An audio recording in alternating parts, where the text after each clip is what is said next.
Welcome to yet another episode of LBS, the show that would literally sing you to your grave. And why is Zelda music considered to be so good?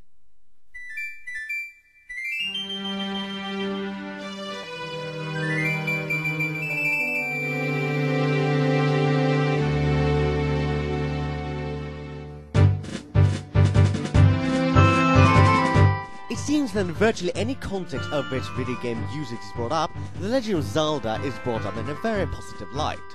The Legend of Zelda seems to have one of the most iconic and best video game soundtracks of all time, and it seems that people either love or... well, I've never found anyone who actually hates the music, just being unaware of it. However, what is it within this music that creates the general consensus that Zelda music is some of the best video game music ever conducted by man, to the point where Koji Kondo is regarded as one of the best video game composers of all time? Well, when trying to figure this out, I had to sort through what people consider to be so good with Zelda music, and skimming through the typical comments such as, "This is GR8, marry me Koji Kondo, heart," and "first," which by the way still doesn't make it in any way relevant, so fucking stop it. It would seem that a reoccurring praise was how the music matched the dungeons or environments perfectly, that the music from these games could perfectly describe the scenario at hand, which is an intriguing, albeit simple concept.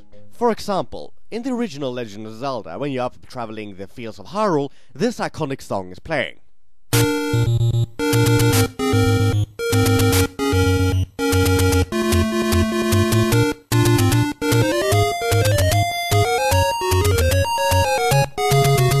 In A Link to the Past, in the first 3 dungeons of the game, you hear this theme.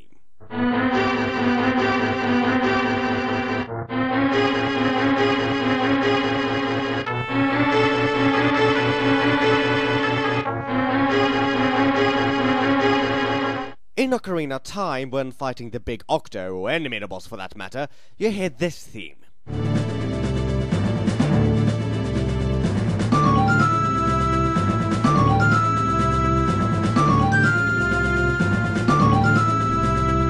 And when you are entering a shop where there is a different owner in Twilight Princess, you hear...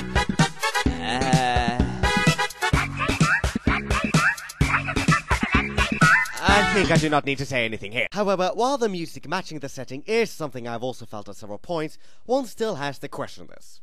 Why? Because I'm a pedantic arsehole, that's why. So, being pretentiously academic, I actually decided to explore this theory by having a few people with little to no connection to the Zelda franchise and its music listen to 14 songs of this, to have different scenarios covered. While I will agree there was only a very small amount of people, I could not find enough in my general area who fitted the criteria for the population, along with time pressure. However, the results of these tests demonstrated such a small variance that I think there is still something to be found within these tests.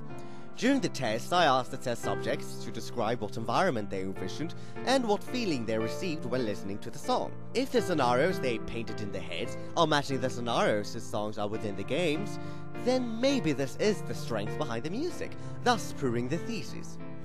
And this was not the case within these tests. Without giving any numbers, the results indicated that the scenarios the test subjects imagined did not correlate in the slightest with the scenarios in the game. True, in some cases they were close and even spot on, but out of the majority, most of them did not even come remotely close. While I will admit that this test is not anything directly prove anything, considering that it should be tested on an even larger scale, it did strongly hint that the thesis that Zelda music could perfectly describe the scenarios at hand seemed to be a bit misguided. You see, the thesis seemed too simple, which is why I decided to test it. My hypothesis was not that the test subjects would mainly connect the music to the architecture or imagery relating to it, but rather connect it to the emotion of the scenario. According to some theories, when watching a movie, for example, the images mostly are cognitive stimulus, while the audio is more of an emotional one. And, would you know it, it seems to be right! While the test subjects very rarely envisioned an environment that was in close proximity to the original, nearly every time they got down an emotional response that correlated with what the suggestion was probably trying to convey, and even then there were even emotional responses, while not really matching, still made sense. and that is what I mean with the previous thesis of Zelda music matching the scenario being a misguided one. It is not so much that the music accurately describes the scenery, as much as describes the emotional response the context is trying to convey. However, I can also argue that I might have misunderstood the test subjects, considering that their imagery might have been spot on, but because they found no better way of describing it, it came out as the wrong result to my ears. However, maybe the most important thing I extracted from this test was not how many images or emotions they managed to pinpoint accurately, but more so about the sheer magnitude of emotions and imagery that was brought up from the test subjects, the amount of varying elements that the test subjects imagined in their heads, along with how many emotional responses they received. In conclusion, aside from the sheer popularity of Zelda, the biggest strength of its music and what makes it so good lays perhaps not within how well it captures the emotion in the context, but rather the sheer amount of emotion that exists within the music.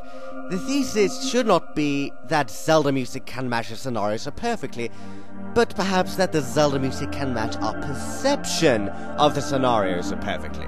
Koji Kondo appears to have the ability to make us feel varying degrees of emotion with his music, whether it be childish joy, adventurous curiosity, desperate sadness, attentive caution, looming fear, dark hopelessness, or nostalgic tranquility. The test subjects felt so many things when hearing the songs, thus indicating that Koji Kondo can simply make us feel the adventure. An adventure can be shown on screen, but without a proper emotion that can match our varying perceptions, it would not be as nostalgic, as powerful as we all remember these adventures being. The sheer atmosphere these songs bring us adds ton of layers to the adventures at hand, and along with the imagery, sculpted the epic feeling of saving the whole world through several hardships, and I have a strong feeling that future games will not disappoint. Well, for the most part. I am Albert Kruger, and if you have not played Skyward Sword yet, then I urge you to play it, especially if you are a true Zelda fan. Hopefully, it was just me that got the feeling of being kicked in the balls.